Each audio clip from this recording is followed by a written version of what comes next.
BMC radio Malayalam വാർത്തകൾ നിങ്ങൾക്കായി അവതരിപ്പിക്കുന്നത് ഐമാക് കൊച്ചിൻ കലാഭവൻ. കലാവിദ്യാർത്ഥികൾക്ക് പ്രിയപ്പെട്ട ബഹ്റൈനിലെ കലാകേന്ദ്രം. കൂടുതൽ വിവരങ്ങൾക്കായി സന്ദർശിക്കൂ www.bahrainmediacity.com. നമസ്കാരം. BMC റേഡിയോ മലയാളം വാർത്തകളിലേക്ക് സ്വാഗതം. ഞാൻ ധനു കൃഷ്ണ. സൊമാലിയൻ തലസ്ഥാനത്തുണ്ടായ ഭീകരാക്രമണത്തിൽ ബഹ്റൈൻ ശക്തമായി അപലപിച്ചു. തലസ്ഥാന നഗരിയായ മെഗാദിഷുവിലെ ഹോട്ടലിന് നേരെയുണ്ടായ ഭീകരാക്രമണത്തിൽ നിരവധി പേർ മരിക്കുകയും പരിക്കേൽക്കുകയും ചെയ്തിരുന്നു. ഇത്തരം സംഭവങ്ങൾ അന്താരാഷ്ട്ര നിയമങ്ങൾക്കും ധാർമ്മികവും മാനുഷികവുമായ മൂല്യങ്ങൾക്ക് വിരുദ്ധമാണെന്നും തീവ്രവാദത്തെയും അക്രമത്തെയും ബഹ്റൈൻ ശക്തമായി എതിർക്കുന്നുവെന്നും വിദേശകാര്യ മന്ത്രാലയം വ്യക്തമാക്കി.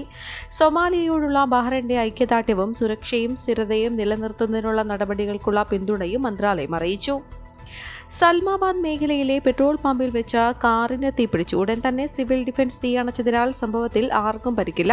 വൈദ്യുതി തകരാറാണ് തീപിടുത്തത്തിന് കാരണമെന്നാണ് പ്രാഥമിക വിവരം. വയനാട്ടിലെ ദുരന്തത്തിൽ ജീവൻ പൊലിഞ്ഞവർക്ക് ആദരാഞ്ജലികൾ അർപ്പിക്കുവാനും ദുരിതമനുഭവിക്കുന്നവർക്ക് ഐക്യദാർഢ്യം അറിയിക്കുവാനുമായി ബഹ്റൈൻ നവകേരള ഇന്ത്യൻ ക്ലബിൽ അനുശോചന യോഗം സംഘടിപ്പിച്ചു. പ്രസിഡന്റ് NK ജയന്റെ അധ്യക്ഷതയിൽ ചേർന്ന യോഗത്തിൽ കോർഡിനേഷൻ സെക്രട്ടറി ഷാജി മൂതല അനുശോചന പ്രമേയം അവതരിപ്പിച്ചു. തുടർന്ന് ദുരന്ത ബാധിതർക്ക് കൈത്താങ്ങായി ഒരു ഭവനം നിർമ്മിച്ചു നൽകാനുള്ള തീരുമാനം പ്രസിഡന്റ് യോഗത്തെ അറിയിച്ചു. നവകേരള കോർഡിനേഷൻ കമ്മിറ്റി അംഗങ്ങൾ, എക്സിക്യൂട്ടീവ് കമ്മിറ്റി അംഗങ്ങൾ എന്നിവർ ആദരാഞ്ജലികൾ അർപ്പിച്ച് സംസാരിച്ചു. ചടങ്ങിൽ ജോയിന്റ് സെക്രട്ടറി MC പവിത്രൻ സ്വാഗതവും വൈസ് പ്രസിഡന്റ് സുനിൽ ദാസ് നന്ദിയും രേഖപ്പെടുത്തി. പ്രവാസികളുടെ മരണാനന്തര ചെലവുകൾ ഒഴിവാക്കി അബുദാബി. പ്രവാസികൾക്ക് ഏറെ ആശ്വാസമാകുന്നതാണ് അബുദാബി സർക്കാരിന്റെ നടപടി. അലൈൻ പടിഞ്ഞാറൻ മേഖല ഉൾപ്പെടെയുള്ള മേഖലകളിൽ മരണ സർട്ടിഫിക്കറ്റിന്റെയും എംബാമിംഗ് സർട്ടിഫിക്കറ്റിന്റെയും ചാർജുകളാണ് ഹെൽത്ത് ഡിപ്പാർട്ട്മെന്റ് എടുത്തു കളഞ്ഞതെന്ന് മേഖലയിൽ പ്രവർത്തിക്കുന്ന സാമൂഹിക പ്രവർത്തകർ അറിയിച്ചു. മരണ സർട്ടിഫിക്കറ്റിന് 103 ദിർഹവും ആംബുലൻസ് കഫിൻ ബോക്സ് ഉൾപ്പെടെ എംബാമിംഗ് സർട്ടിഫിക്കറ്റിന് 1106 ദിർഹവുമാണ് ഈടാക്കിയിരുന്നത്. ഇത് പൂർണ്ണമായും ഒഴിവാക്കിയിരിക്കുകയാണ്. സ്വദേശികളുടെ മരണ സർട്ടിഫിക്കറ്റിന് ഈടാക്കിയിരുന്ന 53 ദിർഹമും ഒഴിവാക്കി. പുതിയ നടപടികളുടെ ഏതു രാജ്യക്കാർ മരിച്ചാലും ഈ ആനുകൂല്യം ലഭ്യമാകും. കഴിഞ്ഞൊരു വർഷത്തിനിടെ വിവിധ ഗൾഫ് രാജ്യങ്ങളിലായി 647 ഇന്ത്യക്കാർ അപകടങ്ങളിൽ മരിച്ചതായി വിദേശകാര്യ സഹമന്ത്രി കീർത്തി വർദ്ധ സിംഗ് ലോക്സഭയെ അറിയിച്ചു. ബീഹാറിൽ നിന്നുള്ള പാർലമെന്റ് അംഗം രാജീവ് പ്രതാപ് റൂഡിയുടെ ചോദ്യത്തിന് ഉത്തരമായാണ് മന്ത്രി ഇക്കാര്യം വ്യക്തമാക്കിയത്. ഏറ്റവും കൂടുതൽ അപകട മരണങ്ങൾ സൗദി അറേബ്യയിൽ നിന്നാണ് റിപ്പോർട്ട് ചെയ്തത്. 299 പേരാണ് 2023-24 കാലയളവിൽ ഇവിടെ മരിച്ചത്. UAE 107, Bahrain 24, Kuwait 91, Oman 83, Qatar 43 എന്നിങ്ങനെയാണ് മറ്റ് GCC രാജ്യങ്ങളിലെ അപകട മരണം. കർണാടകയിലെ ഷിരൂർ ദേശീയപാതയിലുണ്ടായ മണ്ണിടിച്ചിലിൽ കാണാതായ അർജുനായുള്ള തിരച്ചിൽ തുടരണമെന്ന് മുഖ്യമന്ത്രി പിണറായി വിജയൻ. ഇക്കാര്യം അറിയിച്ച് കർണാടക മുഖ്യമന്ത്രി സിദ്ധരാമയ്യയ്ക്ക് പിണറായി വിജയൻ കത്തയച്ചു. മുഖ്യമന്ത്രി ഇന്നലെ അർജുന്റെ കോഴിക്കോട്ടെ വീട്ടിലെത്തി കുടുംബാംഗങ്ങളുമായി സംസാരിച്ചിരുന്നു. അർജുനെ കണ്ടെത്തുന്നതിനായി ചെയ്യാൻ പറ്റുന്നതിന്റെ പരമാവധി ചെയ്യുമെന്ന് ഉറപ്പ് നൽകിയ ശേഷമായിരുന്നു മുഖ്യമന്ത്രിയുടെ മടക്കം. പിന്നാലെയാണ് കർണാടകയ്ക്ക് കത്തയച്ചത്. അർജുനായുള്ള തിരച്ചിൽ ഇന്നലെ ആരംഭിക്കുമെന്ന് കർണാടക മുഖ്യമന്ത്രി അറിയിച്ചിരുന്നുവെങ്കിലും ഗംഗാവാലിയിലെ അടിയൊഴുക്ക് കുറയാത്തതിനാൽ പുഴയിൽ ഇറങ്ങാൻ സാധിച്ചിരുന്നില്ല. തുടർന്ന് തിരച്ചിലിനായി പ്രദേശത്തേക്കെത്തിയ ഈശ്വൽ മൽപ്പയും സംഘവും മടങ്ങുകയായിരുന്നു. കഴിഞ്ഞ ദിവസങ്ങളിലേതിന് സമാനമായ സാഹചര്യമാണ് പുഴയിലേതെന്നും അരികുകളിൽ പരിശോധിക്കാനായിരുന്നു പദ്ധതിയെന്നും ഈശ്വർ മൽപ്പെ പ്രതികരിച്ചിരുന്നു. എന്നാൽ പോലീസ് പിന്തിരിപ്പിച്ചതോടെ സംഘം മടങ്ങി. വയനാട് ഉരുൾപൊട്ടൽ ദേശീയ ദുരന്തമായി പ്രഖ്യാപിക്കണമെന്ന ആവശ്യത്തിൽ പ്രതികരണവുമായി മുൻ കേന്ദ്രമന്ത്രി V മുരളീധരൻ.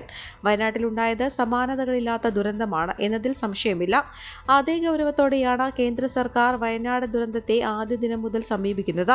പക്ഷേ വയനാട് ഉരുൾപൊട്ടലിനെ കേന്ദ്ര സർക്കാർ ദേശീയ ദുരന്തമായി പ്രഖ്യാപിക്കുന്നില്ല എന്ന വിമർശനം ചിലരെങ്കിലും ഈ ഘട്ടത്തിലും ഉന്നയിക്കുന്നു. ദേശീയ ദുരന്തമെന്നൊന്ന് UPA ഭരണകാലം മുതൽ കേന്ദ്ര ചട്ടപ്രകാരമില്ല. 2013 ഓഗസ്റ്റ് 6 അന്നത്തെ കേന്ദ്ര ആഭ്യന്തര സഹമന്ത്രി മുല്ലപ്പള്ളി രാമചന്ദ്രൻ തന്നെ ലോക്സഭയിൽ വ്യക്തമാക്കിയതാണ്. UDF MPമാരടക്കം ഇത് ശ്രദ്ധിക്കുമെന്ന് കരുതുന്നുവെന്നും V മുരളീധരൻ ഫേസ്ബുക്കിൽ കുറിച്ചു. വയനാട്ടിലെ ഉരുൾപൊട്ടൽ ദുരന്തം ദേശീയ തലത്തിൽ തന്നെ വലിയ ദുരന്തമെന്ന് മുഖ്യമന്ത്രി പിണറായി വിജയൻ ദേശീയ ദുരന്തമായി പ്രഖ്യാപിക്കണമെന്നും അദ്ദേഹം ആവശ്യപ്പെട്ടു. കേരള പോലീസ് അക്കാദമിയിൽ പാസിംഗ് ഔട്ട് പരേഡ് ഉദ്ഘാടനം ചെയ്യുകയായിരുന്നു അദ്ദേഹം. വയനാട്ടിൽ പോലീസ് നടത്തിയ രക്ഷാപ്രവർത്തനം മാതൃകാപരമാണെന്നും അദ്ദേഹം പറഞ്ഞു. രക്ഷാപ്രവർത്തനത്തിൽ എല്ലാ സേനാംഗങ്ങളും ഒന്നിച്ച് പ്രവർത്തിച്ചു. മനുഷ്യത്വം സേനകളുടെ മുഖമുദ്രയായതാണ് വയനാട്ടിൽ കണ്ടത്. ജീവൻ പണയപ്പെടുത്തി സേനകൾ നടത്തിയ രക്ഷാപ്രവർത്തനം അഭിനന്ദനാർഹമാണ്.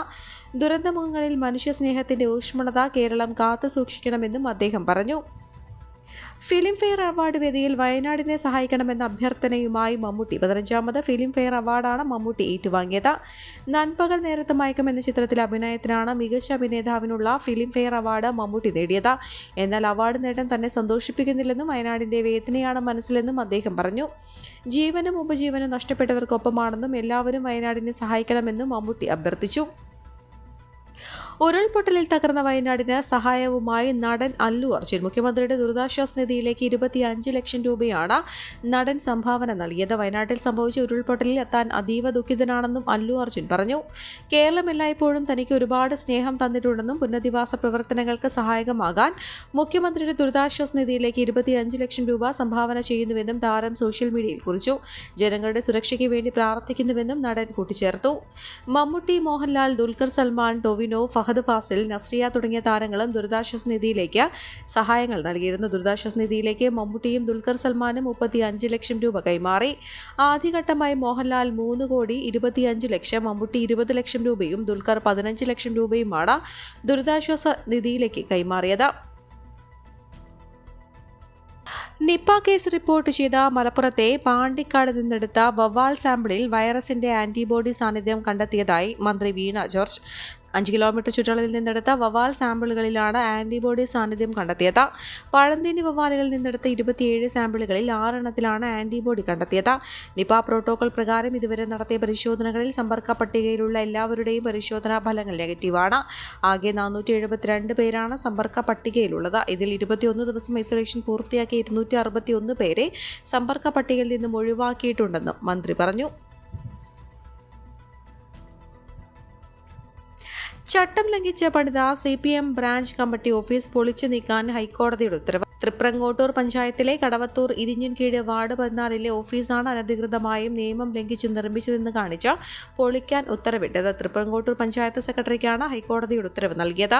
CPM ഇരിഞ്ഞൻകീഴിൽ ബ്രാഞ്ച് കമ്മിറ്റി കീഴിലുള്ള ഇരുനില കെട്ടിടത്തിൽ താഴത്തെ നിലയിൽ EMS സ്മാരക വായനശാലയും മുകൾ നിലയിൽ AKG മന്ദിരവുമാണ് പ്രവർത്തിക്കുന്നത്. കെട്ടിടം അനധികൃതമായും ചട്ടം ലംഘിച്ചുമാണ് നിർമ്മിച്ചതെന്ന് ആരോപിച്ച് മുസ്ലിം ലീഗ് ഇരിഞ്ഞൻകീഴിൽ ശാഖാ കമ്മിറ്റിയുടെ നേതൃത്വത്തിൽ KK Shabeer, Solih കുരോറത്ത്, PK സഫുദ്ദീൻ MA, Ashraf Ali, Rafeeq കളത്തിൽ എന്നിവർ ഹൈക്കോടതിയിൽ നൽകിയ റിട്ട് ഹർജിയിലാണ് കോടതിയുടെ ഉത്തരവ്. വടക്കൻ കേരള തീരം മുതൽ തെക്കൻ ഗുജറാത്ത് തീരം വരെ ന്യൂനമർദ്ദപാത്തി സ്ഥിതി ചെയ്യുന്ന സാഹചര്യത്തിൽ അടുത്ത 24 മണിക്കൂർ സംസ്ഥാനത്ത് പലയിടങ്ങളിലും ശക്തമായ മഴയ്ക്ക് സാധ്യത. ആലപ്പുഴ, എറണാകുളം, കോഴിക്കോട്, വയനാട്, കണ്ണൂർ, കാസർഗോഡ് ജില്ലകളിൽ ഇന്ന് യെല്ലോ അലർട്ട് പ്രഖ്യാപിച്ചു. കേരള ലക്ഷദ്വീപ് തീരങ്ങളിൽ മത്സ്യബന്ധനത്തിനുള്ള വിലക്ക് പിൻവലിച്ചു. അതേസമയം കേരള തീരത്ത് ഉയർന്ന തിരമാലയ്ക്കും കള്ളക്കടൽ പ്രതിഭാസത്തിനും സാധ്യതയുണ്ടെന്നും ദേശീയ സമുദ്രസ്ഥിതി പഠന ഗവേഷണ കേന്ദ്രം അറിയിച്ചു. ഈ വാർത്തയോടുകൂടെ BMC റേഡിയോ മലയാളം വാർത്തകൾ സമാപിക്കുന്നു. നന്ദി, നമസ്കാരം.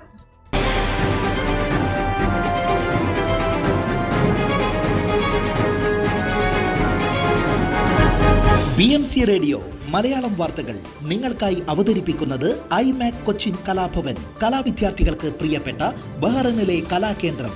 കൂടുതൽ വിവരങ്ങൾക്കായി സന്ദർശിക്കൂ www.bahrainmediacity.com.